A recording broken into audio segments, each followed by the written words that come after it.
merci pour cette invitation. Je suis frappé par le fait, moi qui suis un farouche défenseur de la parité, de voir que la prédominance nettement féminine dans votre assemblée, mais enfin, je m'en réjouis. Généralement, c'est l'inverse. Pour introduire votre colloque, permettez-moi d'abord de vous féliciter parce que je pense que nous devons profiter de votre savoir, nous autres médecins et scientifiques, notamment dans le domaine des neurosciences, parce que nous sommes confrontés en permanence à des problèmes éthiques où, bien entendu, le droit intervient de manière majeure.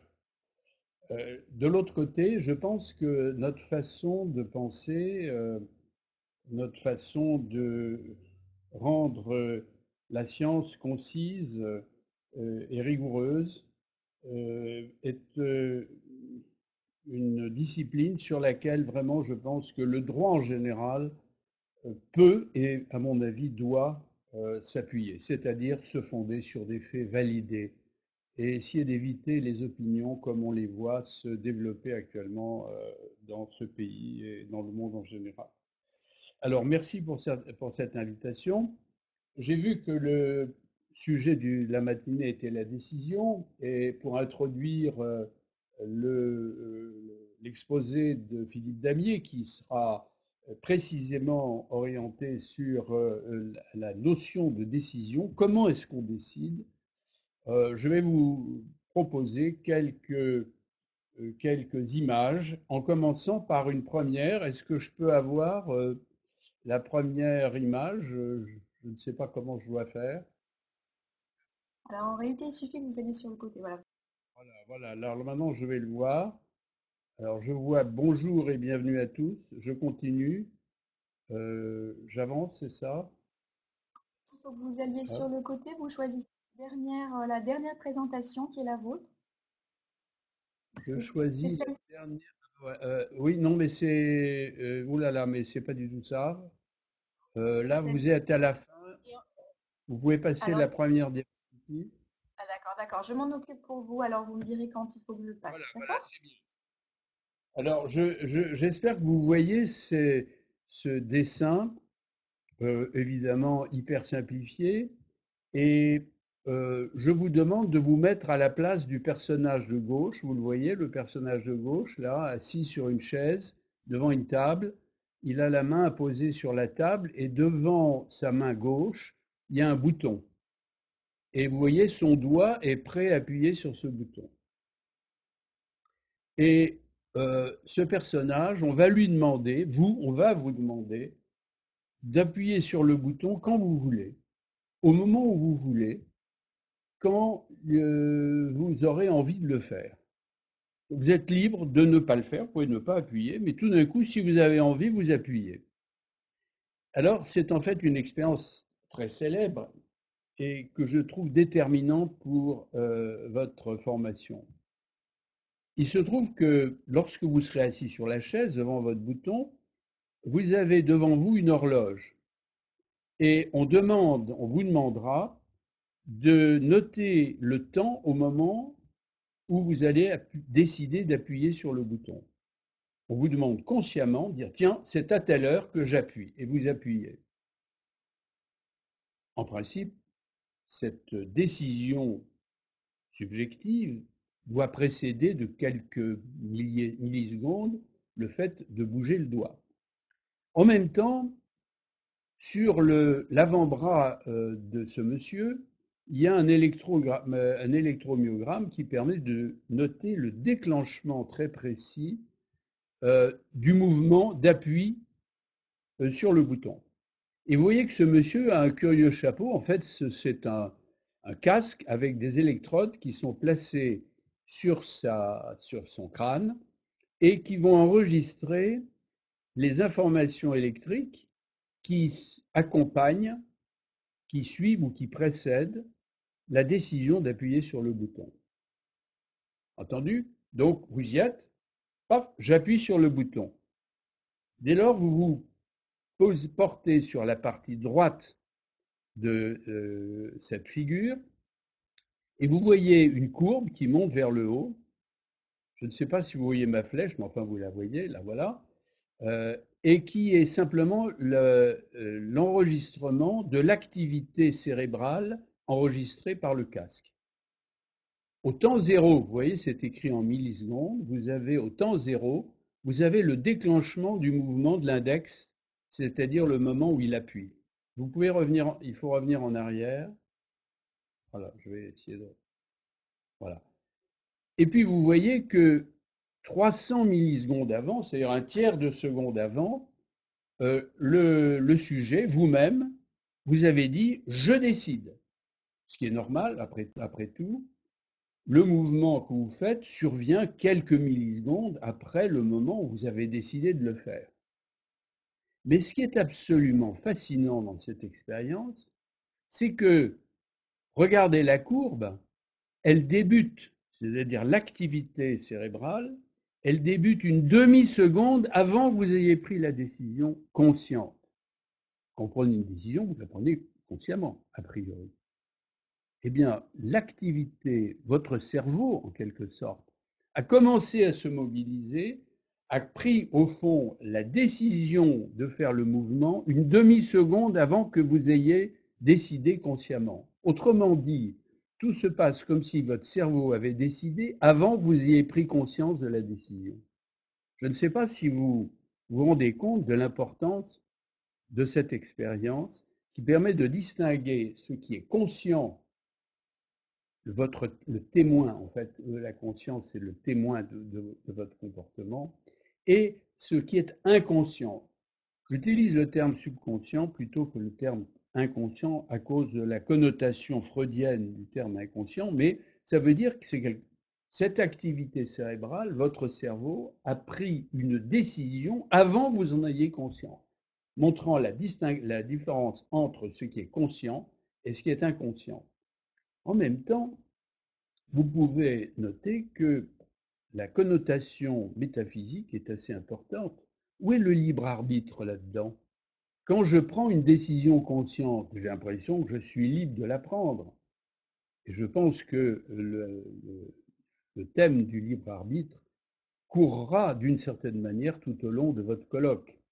Eh bien, le libre arbitre, si on l'en croit cette expérience, n'existe pas, puisque votre cerveau a pris une décision avant. En fait, il existe, mais c'est une autre question, car Dieu merci, nous avons une métaconscience, un inconscient cognitif qui permet, qui est une pensée sur une pensée, et qui vous permet d'être des êtres moraux, éthiques.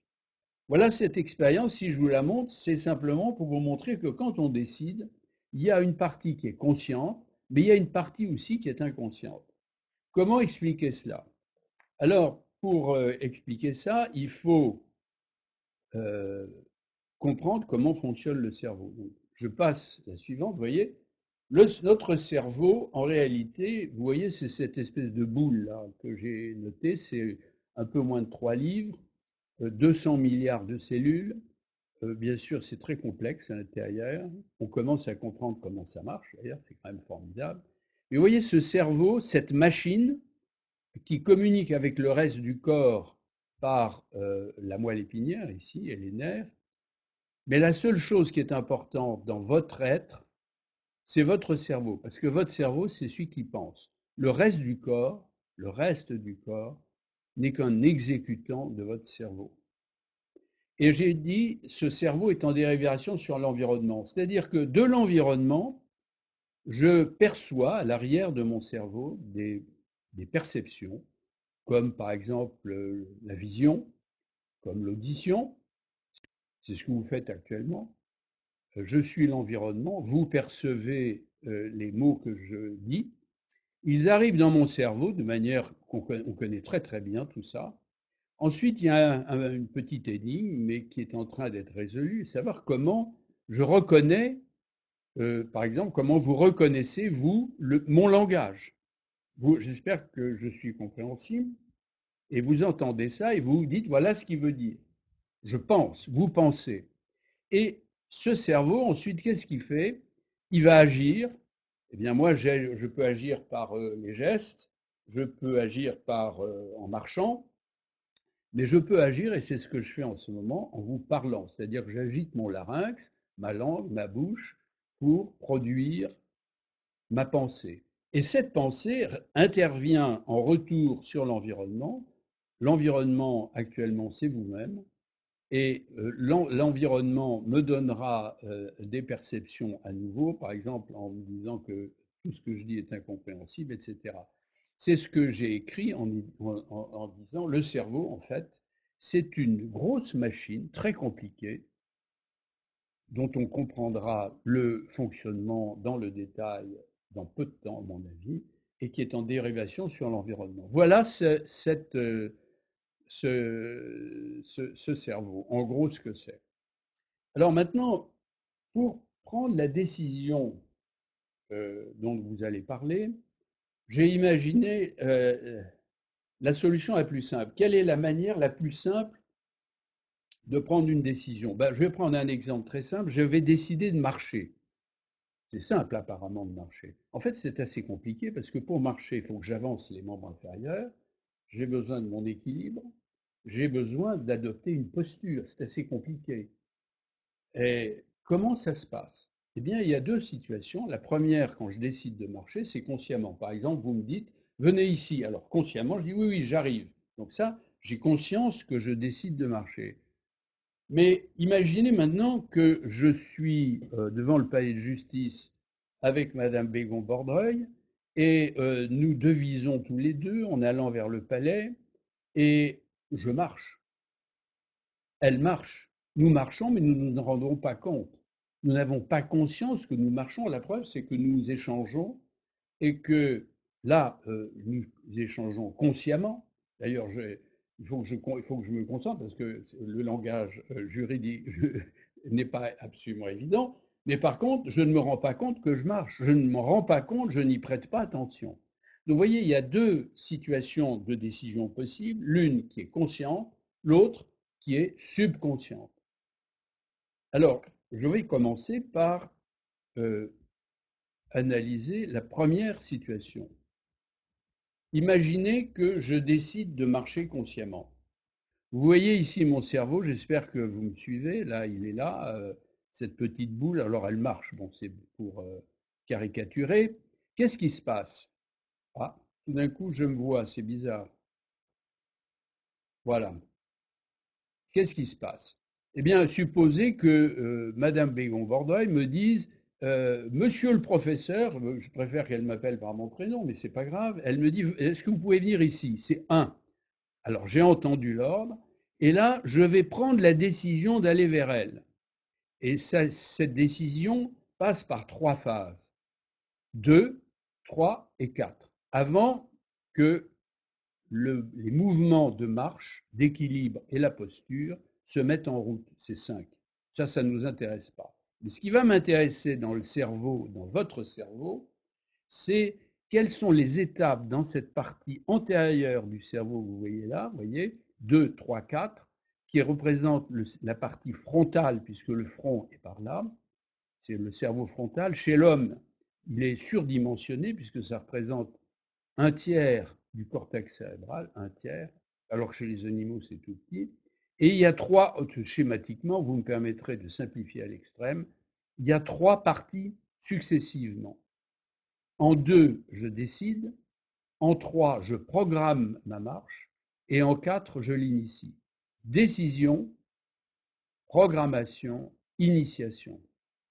Quand je décide, ça se passe ici, à la partie toute antérieure du cerveau. Je vais y revenir dans un instant et Philippe Damier vous l'expliquera dans le détail. Une fois que j'ai pris la décision d'initier consciemment ma démarche, en 3, je vais la programmer. Comme je l'ai dit, marcher, c'est pas évident parce qu'il faut avancer les jambes de manière alternative, il faut garder son équilibre, il faut assurer une posture, balancer les bras. Ce qui paraît très simple, c'est le plus simple. Mais en fait, c'est très compliqué. Et par conséquent, quand je décide de marcher, c'est instantané. Je n'ai pas le temps de dire, tiens, je vais lever mon genou, avancer mon pied droit, je vais mettre le bras gauche en arrière, etc. Tout ça se fait de manière intégrée, de manière tout à fait coordonnée, est synchronisé dans le temps, instantanément. Et ceci est possible grâce à cette petite région du cerveau, en trois, qu'on appelle le cortex prémoteur, peu importe. Et cette, cette partie du cortex a la propriété d'avoir en soi un répertoire extraordinaire de mouvements, notamment de mouvements de la marche, d'équilibre, de la posture. Et donc, je dis même sur la marche, pensez-vous, c'est très compliqué parce qu'il faut lever le pied, il faut plier le genou, etc. Vous imaginez comme c'est compliqué. Eh bien, je vais coordonner tout ça, hiérarchiser, synchroniser, et je peux démarrer instantanément parce que je dispose en trois, dans cette partie du cortex frontal, d'un répertoire de mouvements, une sorte de mémoire de la marche, qui est un programme tout fait, si vous voulez, qui est mis à disposition. Et lorsque ce programme, après l'avoir décidé dans la partie antérieure du cortex, le programme est mis en jeu, à ce moment-là, les informations passent légèrement en arrière encore, en quatre, c'est le cortex moteur. C'est simplement là que l'ensemble de ma motricité va, euh, va se mettre en route. Donc, quand je décide de marcher consciemment, je le décide en deux, je le programme en trois et je l'initie en quatre. Alors, vous me direz, oui, mais quand, pardon de parler de Madame Bordel comme ça, mais quand elle me demande ça, moi, je peux ne pas avoir envie d'y aller, ou au contraire, j'y vais avec enthousiasme. Donc, il y a une partie émotionnelle là-dedans. Et de fait, si vous, si vous regardez dans cette partie du cortex frontal, vous voyez, j'ai refait le petit dessin ici, la décision à gauche, vous voyez la coupe frontale du cerveau, la partie frontale en avant, la décision, dans le prémoteur, la programmation et l'initiation. Mais quand je regarde dans la partie frontale, vous voyez, maintenant je coupe ici de façon à regarder une coupe transversale de ce cerveau, le voilà, avec la ligne médiane au milieu. Vous avez l'hémisphère droit en avant, frontal. En fait, il y a deux parties dans cette partie frontale. Il y a une partie intellectuelle et il y a une partie qui est, entre guillemets, émotionnelle. Et Philippe Damier vous en reparlera, c'est-à-dire que vous voyez que lorsque vous prenez une décision, la partie émotion joue évidemment un rôle très important. C'est l'hybridation de notre activité intellectuelle et de nos activités émotionnelles qui s'hybrident. Et Philippe vous parlera très certainement de la façon dont ce cortex frontal prend une décision statistique en évaluant la probabilité de décision, mais il vous expliquera ça comme il sait si bien le faire. Ceci étant dit, vous, pardon, je reviens en arrière. Ceci étant dit, pardon, excusez-moi, voilà. Ceci étant dit, ce cerveau frontal, il peut être malade. Il peut y avoir des dysfonctionnements. Vous voyez sur cette image, trouble de la marche d'origine frontale, il y en a trois. L'abolie, ou si vous voulez, l'apathie, l'apraxie et le piétinement. Eh bien, quand vous avez une lésion du cortex frontal à l'endroit où on décide, en deux sur ce cortex, eh bien, je ne décide pas, c'est de l'abolie. Vous avez des patients qui ont des lésions de cette partie du cortex et qui sont complètement abouliques. Ils peuvent parfaitement programmer, ils peuvent initier, le reste de leur système nerveux est intact, mais au fond, généralement, pardonnez-moi l'expression, ils s'en foutent, ils ne décident pas. Ils ne décident pas.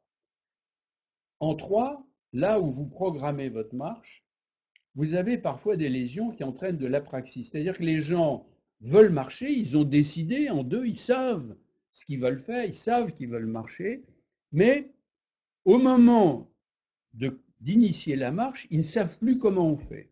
D'ailleurs, ils le disent très bien. Ils disent, j'ai en tête, je sais très bien comment on marche, mais je n'arrive pas à le faire. Je n'arrive pas à le faire, alors que le reste de leur système nerveux est intact. C'est ce que nous appelons, nous autres, des apraxies. Bon, le mot a un sens en soi.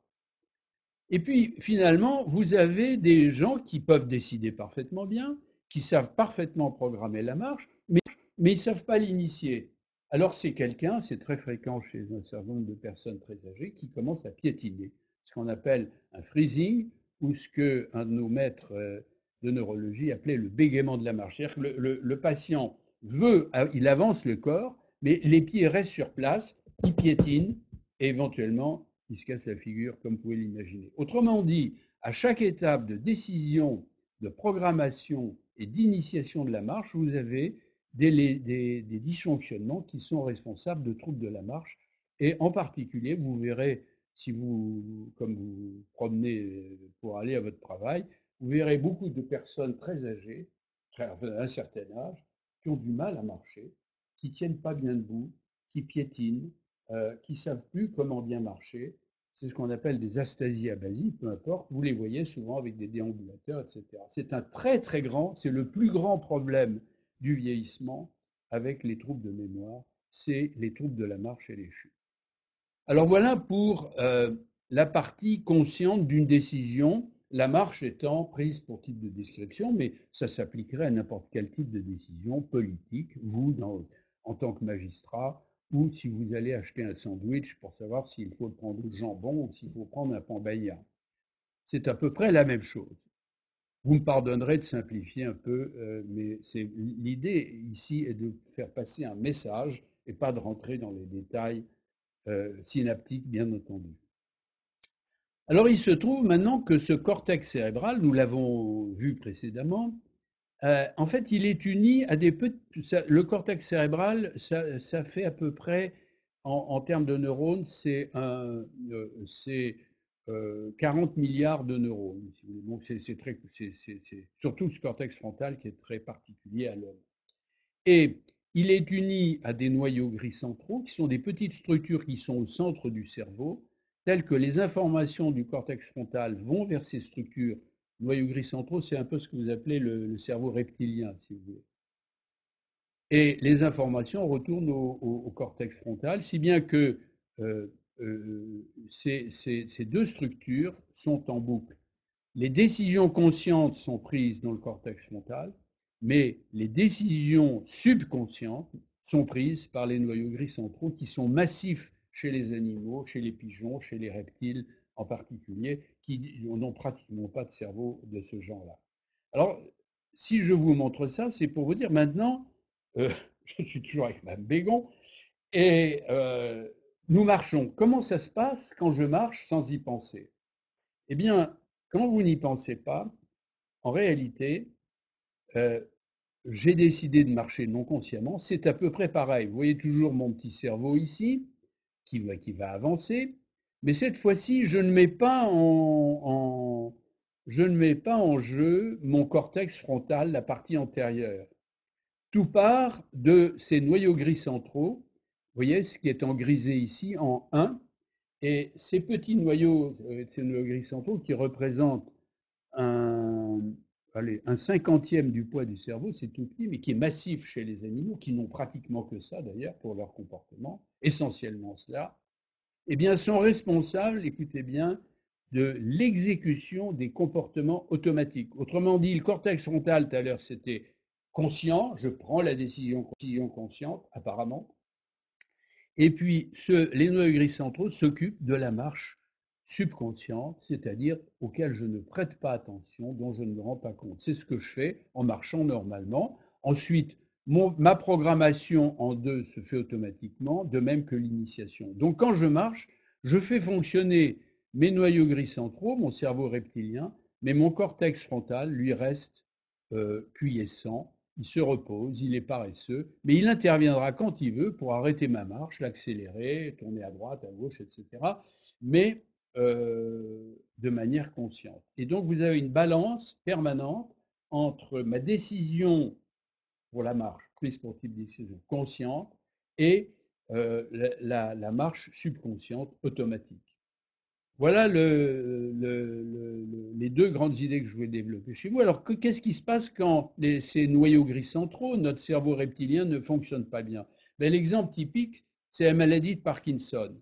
Dans cette maladie, ces noyaux sont intacts, mais ils sont pas activés. Ils ne sont pas activés. Je vous montre sur le dessin suivant ce qui se passe. voyez, a toujours le cerveau ici. Vous avez du tronc cérébral qui se trouve entre la moelle épinière et le cerveau. Le cerveau, vous voyez à gauche, normal. Vous avez une petite flèche noire. Les cellules nerveuses sont à la base du cerveau, c'est le gros point noir. Et des neurones envoient des prolongements vers ces noyaux gris centraux. Vous voyez, c'est l'extrémité de la flèche. Et dans la maladie de Parkinson, ces neurones qui sécrètent une substance qu'on appelle la dopamine, neurones à dopamine, sont progressivement lésés, dysfonctionnent, puis disparaissent progressivement, ce qui fait que le cerveau, nos comportements ne sont plus activés. Et c'est ce qui se passe dans cette maladie. Je fais un petit dessin pour vous montrer ce qui se passe quand vous êtes parkinsonien. Voici un monsieur, vous voyez, il a essentiellement plusieurs symptômes. Il est un peu raide, il a parfois un tremblement de repos, bon, parfois, mais surtout ce qui caractérise, c'est son anomalie de posture et c'est sa lenteur. Hein, vous voyez, cette position caractéristique. Et qu'est-ce qu'il a, ce malheureux, quand il n'est pas traité? Parce qu'aujourd'hui, on a heureusement la possibilité de réactiver les neurones dopaminergiques en donnant un traitement de substitution qui s'appelle la L-Dopa, et dans certains cas exceptionnels, la neurochirurgie par stimulation des structures cérébrales profondes. J'ai vu que quelqu'un allait en parler plus tard. Euh, eh bien, ce monsieur, il est condamné au mouvement volontaire à perpétuité. Et ça, c'est très important, c'est ce que disait notre grand prédécesseur Jean-Martin Charcot à la fin du XIXe siècle. Le malade parkinsonien est condamné au mouvement volontaire à perpétuité. Vous allez comprendre, j'espère, ce que cela veut dire. Ça veut dire que du fait de l'absence du mauvais fonctionnement de son petit cerveau reptilien, ce malheureux patient, il n'a perdu les mouvements automatiques. La marche est un mouvement automatique auquel normalement on ne pense pas. Mais cette fois-ci, comme les noyaux gris centraux responsables de l'exécution des mouvements automatiques est perturbé, il est obligé de compenser par la volonté. Son cortex frontal qui lui dit avance, avance, tiens-toi, tiens ton équilibre, redresse-toi. Il le fait up to a certain extent, malheureusement. Et heureusement, avec le traitement, comme je vous le dis, on arrive à améliorer formidablement ces patients dans l'immense majorité des cas.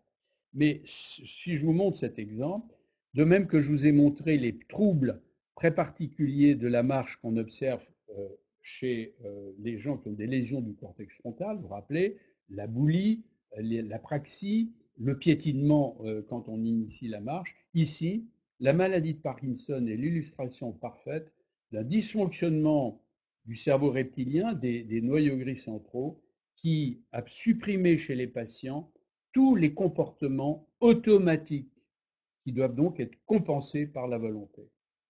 Alors, ce sera finalement le dernier message que je voulais vous donner pour annoncer euh, le topo très précis sur la prise de décision. Vous avez dans le cerveau, je vous en ai décrit une toute petite partie, un exemple, mais que je voudrais que vous gardiez en tête pour bien comprendre comment fonctionne un cerveau. Parce que le cerveau, c'est responsable de nos pensées et de notre comportement. Eh bien, vous avez en gros pour le sujet qui nous intéresse de la décision, deux parties importantes. En avant, dans le cortex cérébral, vous avez un cortex frontal, un tiers du cerveau chez l'homme, qui est responsable de nos comportements non automatiques conscients. Tout. La conscience est située à l'extrémité, située entre guillemets.